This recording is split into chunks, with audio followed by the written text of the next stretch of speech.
Hey guys, it's Celine. It's Wednesday by now. So this is no more or less the state of affairs as I am coming to terms with the red sweater operation here. I thought it might be cool to document. Will you focus? Thank you.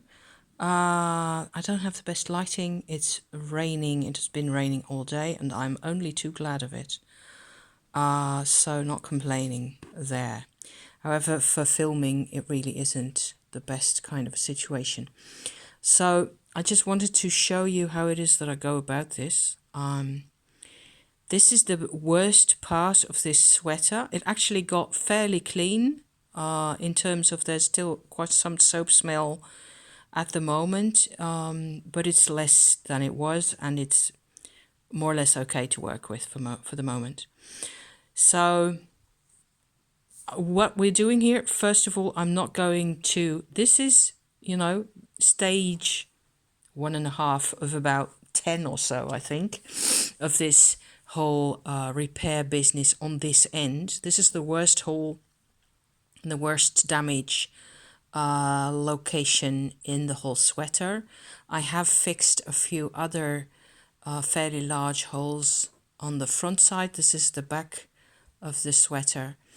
And as you can see, maybe, I hope, there's actually areas, there's different areas. And that's what I wanted to point out in case this happens to you and you want to fix a sweater that a dog has really gone nuts over, which I assume is what happened with this one. There's areas like here in the middle, for example, like this size of an area, where the actual thread or some of the, the yarn is actually completely missing.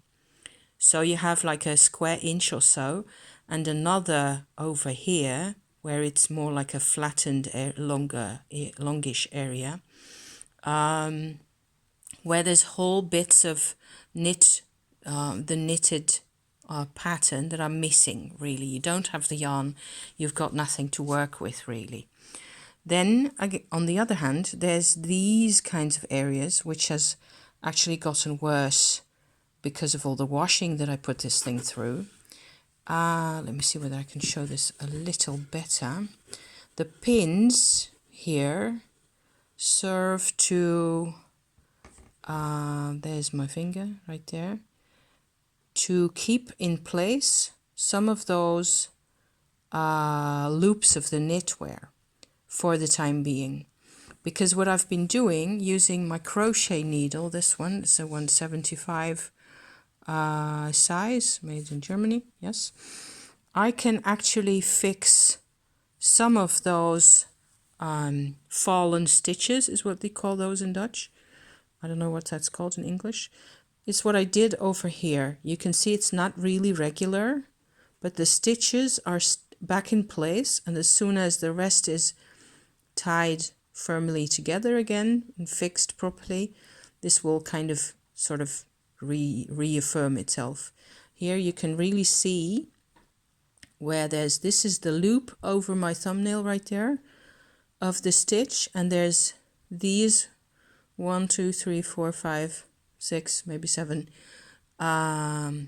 bits of the knitwear where you can just use your crochet needle, go in, pick up the next thread, doop-de-doop-de-doop-de-doop-de-doop, up like that, and you've restored that piece of knitwear. So that's what I'm doing in most of the cases where I have those kinds of, where the yarn is still present, right?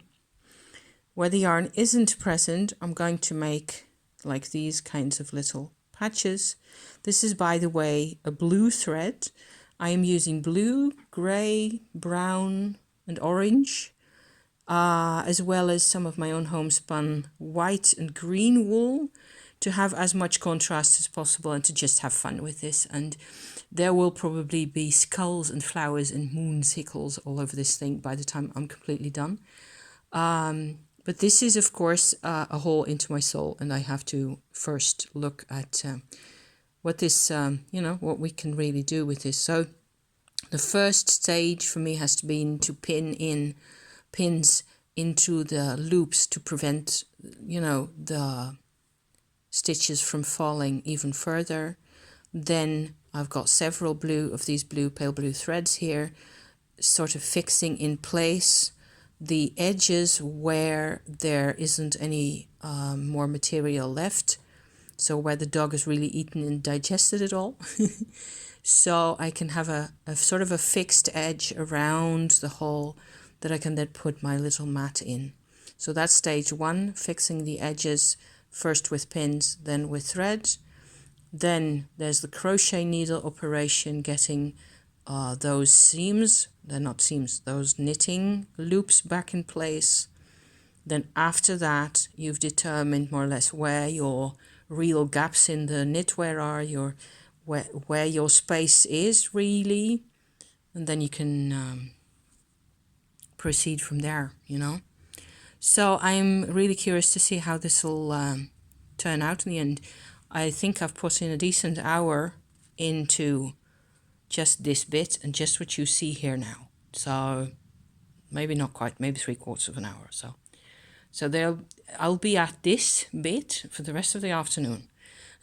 Time well spent in my book, you know. So to be continued when this is all done and I am proud of the result. Only then will I show you what it looks like. Okay. Thank you for watching. See you next time. Okay. Bye for now.